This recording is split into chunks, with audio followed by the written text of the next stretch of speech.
अपना कैंपेन जो है वो बहुत ही ज़ोरों शोरों से चल रहा है और इतनी गूंज क्रिएट कर रहा है कि मुर्दे भी उठ जाएं। तो ऐसे ही लगे रहिए और इस वीडियो के अंदर मैं आपको कुछ खास ऐसी बातें बताने वाला हूं, क्योंकि बहुत सारे लोग ऐसे भी सवाल खड़े कर रहे हैं, क्या सरकार सबको सरकारी नौकरी थोड़ी दे सकती है? हैं, इतने लोगों को सरकारी नौकरी कैसे दी जाएगी? हैं, कुछ लोगों को तो प्राइवेट भी करनी पड़ेगी। तो बिल्कुल सही बात है, लेकिन एग्जैक्ट उसका जवाब क्या है, ये मैं स्टूडेंट्स को अवेयर करने के लिए और उन लोगों को समझाने के लिए कि सरकार एग्जैक्टली कितनी नौकरी दे सकती है और कितनी नहीं दे सकती है। और ये एक फैक्ट्स के साथ, जो सरकारी रिपोर्ट है उन्हीं के फैक्ट्स, 7th पे कमीशन की रिपोर्ट से ही कई सारे फैक्ट्स मैंने वहाँ से उठाए हैं। तो इस वीडियो के अंदर देखते रहिएगा और उन लोगों के मुंह पर आप ये वीडियो मार सकते हैं जो ये बोल रहे हैं कि वैकेंसी एक्चुअल में कम हो रही है, सरकार कम नहीं कर रही है। ज़्यादा ज़ोर से मत मारिएगा, दांत टूट जाएंगे।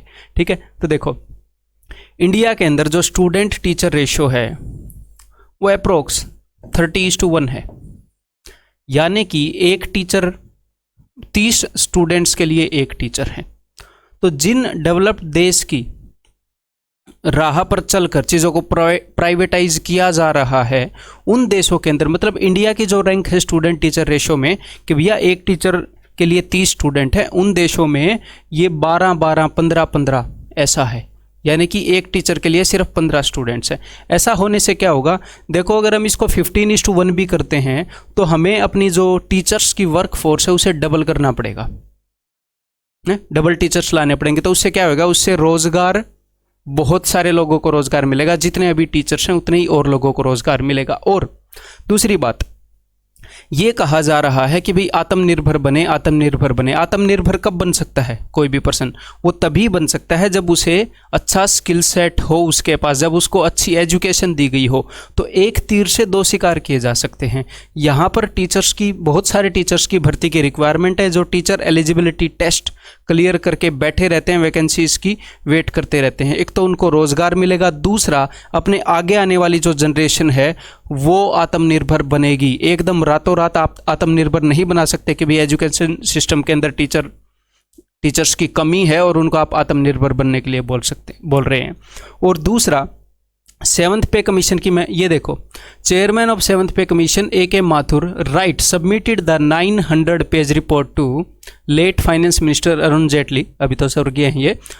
दिल्ली में इन्होंने इनको सबमिट किया था 2015 नवंबर में। तो तब इन्होंने इनको बता दिया था, ये आप ये देख सकते हो न्यूज़पेपर के अंदर भी, solution to staff shortage at the top still missing.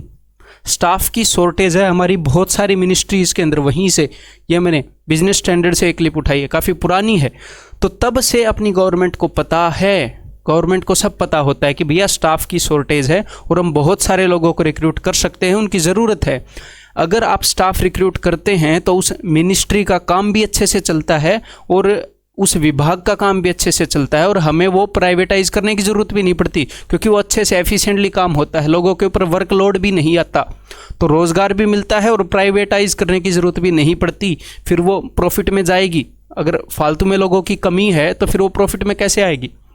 और अब ये देखिए 7th पे कमीशन इसका सोर्स है और यहाँ पर आप देखिए top 10 ministries in terms of percentage of vacancy as on Jan 2014 में इतने परसेंट कमी थी, मतलब इतने 47% स्टाफ की कमी है यहाँ पर। जितनी पोस्ट होनी चाहिए 12,530, सिर्फ 6,680 है इस मिनिस्ट्री के अंदर। आप समझ रहे हो? मतलब ये टॉप 10 है और भी बहुत जगह है, मतलब लाखों जॉब की फिलहाल कमी है कई सारे मिनिस्ट्रीज़ के अंदर अगर हम मिलाकर देखें। और ये गवर्नमेंट अच्छे से जानती है, उनके पास पूरी फुल डिटेल्ड रिपोर्ट होती है। और एक और बात मैं आपको बताना चाहूँगा, यहाँ पर जैसे जो विवेक राय हैं, one of the 3 members of the 7th pay commission, in his dissent note on whether the pool of recruitment for top jobs in central government should be expanded. जो टॉप जॉब्स हैं, जो ऑफिसर लेवल की jobs हैं, उनके लिए कि भैया जो ज़्यादा रिक्रूटमेंट हमें करना चाहिए कि नहीं करना चाहिए, उसके ऊपर वो क्या बोलते हैं, the government can not place Bharatanatyam dancers in the Indian football team. मतलब कि जिनके अंदर टैलेंट नहीं है, जिनके अंदर स्किल नहीं है, हम उनको नहीं रिक्रूट कर सकते, तो ये जॉब जो है ये खाली ही रहेंगी। मतलब आप लोगों के अंदर ही टैलेंट है और अगर लोगों के अंदर स्किल की कमी है तो लोगों को रिक्रूट करो ताकि स्किल्स बढ़ाएं। जो भी स्किल्स है, ये लोग यहाँ पर ग्रेजुएट, पोस्ट ग्रेजुएट, PhD करके बैठे हैं, अगर एजुकेशन क्वालिफिकेशन की ही बात है, और क्या स्किल्स हैं, आप कॉम्पिटिटिव एग्जाम तो ले ही रहे हैं। जिस भी जॉब के लिए आपको वैकेंसीज फिल करनी है उसके लिए आप स्टैंडर्ड्स तय करिए, आप एग्जाम लीजिए, उसको जो क्लियर करेगा उससे वैकेंसी फिल करिए। लोग कैसे टैलेंट दिखाएंगे? आपके घर पर आकर मतलब दिखाएंगे कि मेरे को ये सब आता है। तो भैया स्टाफ की शॉर्टेज है मिनिस्ट्रीज के अंदर। 3% रिटायरमेंट हो रही है पर ईयर, तो सिर्फ 1% रिक्रूटमेंट हो रही है परमानेंट, जो परमानेंट जॉब्स होती हैं जिनको हम सरकारी नौकरी कहते हैं। 3% लोग अगर रिटायर हो रहे हैं तो 1% उसकी जगह फिल हो रहा है। ये 2% का गैप हर साल बढ़ता जा रहा है। और 29% ऑफ वर्क फोर्स जो है फिलहाल 50 से 60 की उम्र के बीच में है। और ये मैं कुछ टाइम पहले की बात बता रहा हूँ, तो अभी ये और बूढ़े हो गए होंगे। तो जितने लोग रिटायर हो रहे हैं उतने फिल नहीं हो रहे हैं। और अभी आने वाले टाइम के अंदर 29% वर्क फोर्स अगर 50 से 60 के बीच में है, तो आने वाले टाइम के अंदर बहुत सारे लोग रिटायर हो जाएंगे और भी ज़्यादा कमी होगी। तो और भी ज़्यादा चीज़ों को बेचना पड़ जाएगा फिर, ये कहकर कि ये चीज़ें नुकसान में जा रही हैं, इनको भी हम प्राइवेट लोगों को दे दें। तो एक साथ कितनी प्रॉब्लम सोल्व हो सकती है कि भैया आप एम्प्लॉयमेंट दो लोगों को, कॉम्पिटिटिव एग्जाम आप दे रहे हो, उनका स्किल सेट आप देखो, उनके अंदर स्किल सेट है कि नहीं। अगर आप ये कहते हो कि नहीं है उनके अंदर स्किल सेट, वो तो कौशल नहीं है, तो नंबर 1 बात, इन्हीं टैलेंटलेस लोगों ने आपको चुनकर वहां पर भेजा है। और दूसरी बात, अगर मान लो स्किल की कमी भी है तो आप स्किल डेवलपमेंट सेंटर्स खोलिए ना, और लोगों को रोजगार मिलेगा जो वहां पर सिखाएंगे। जिनके अंदर स्किल है, किसी के अंदर तो होएगी, या एलियन पकड़ कर लाने पड़ेंगे। तो जिनके अंदर भी स्किल है आप सिखाइए लोगों को। ऐसी कौन सी चीज़ें जो नहीं सिखाई जा सकती। उसके बाद कॉम्पिटिटिव एग्जाम लीजिए, लोग क्लियर करने के लिए तैयार हैं। इतनी सारी वैकेंसीज अगर पड़ी हैं तो उनको भरिए ना। और इसके कारण क्या होता है, दिस लीड्स टू प्राइवेटाइजेशन है। उसके बाद में बहाना मिल जाता है कॉन्ट्रैक्चुअल जॉब्स। एक बात बताओ, अगर वैकेंसी, कई ऐसी पोस्ट हैं जहां पर वैकेंसी है, जहां पर वैकेंट पोस्ट है, तो उसको परमानेंट रिक्रूटमेंट के थ्रू ना भरकर कॉन्ट्रैक्चुअल जॉब्स के थ्रू कर रहे हैं। ये वही बंदा है जो कॉन्ट्रैक्चुअल जॉब कर रहा है, जो एग्जाम देकर क्लियर करके भी जा सकता था, बट उसे मजबूरी में ऐसे जाना पड़ा। अब इसके अंदर कहां से स्किल आ गई उसी काम को करने के लिए? कॉन्ट्रैक्ट पर इस बंदे से वो काम आप करवा रहे हो, क्या हमारा हक नहीं है क्या हमारे देश के लिए काम करने का? अगर जगह खाली है, किसी के अंदर स्किल है, तो उसे वो काम दो। तभी तो देश कैसे आगे बढ़ता है। देश ऐसे आगे बढ़ता है क्या, देश आगे बढ़ गया और लोग पीछे रह गए? जब लोग आगे बढ़ते हैं तभी तो देश आगे बढ़ता है। देन हॉस्पिटल्स के अंदर वेटिंग लिस्ट मिलेगी, जुडिशियल सिस्टम के अंदर वेटिंग लिस्ट मिलेगी, इतने केस पेंडिंग है, वहां पर जजेस की कमी है। ऑलमोस्ट एवरी गवर्नमेंट ऑफिस के अंदर आपको काम होगी, जो भी पब्लिक डीलिंग करता है, आपको वेटिंग लिस्ट मिलेगी, भैया 3 दिन बाद आना, 5 दिन बाद आना। स्टाफ की कमी पता नहीं कितनी जगह पर है अपनी गवर्नमेंट के अंदर। तो ये नहीं है कि हम ये बोल रहे हैं कि भैया एक एक बंदे को पकड़ पकड़ के सरकारी नौकरी दे दो, लेकिन ये जो अपना देश पीछे जा रहा है स्टाफ की कमी के कारण, वो तो नहीं होना चाहिए। 2 काम हो रहे हैं, देश को भी हेल्प मिलेगी, उन युवाओं को रोजगार मिल जाएगा। सिंपल सी बात है। तो एटलीस्ट अब जो हमारी डिमांड्स है वो क्या है, आप एटलीस्ट उतनी वैकेंसी क्रिएट करो कि जो स्टाफ शॉर्टेज है वो रिड्यूस हो जाए, वो कम हो जाए। इस चीज के लिए कल को आपको बहाना ना मिल जाए कि हम इस चीज को प्राइवेटाइज कर देंगे।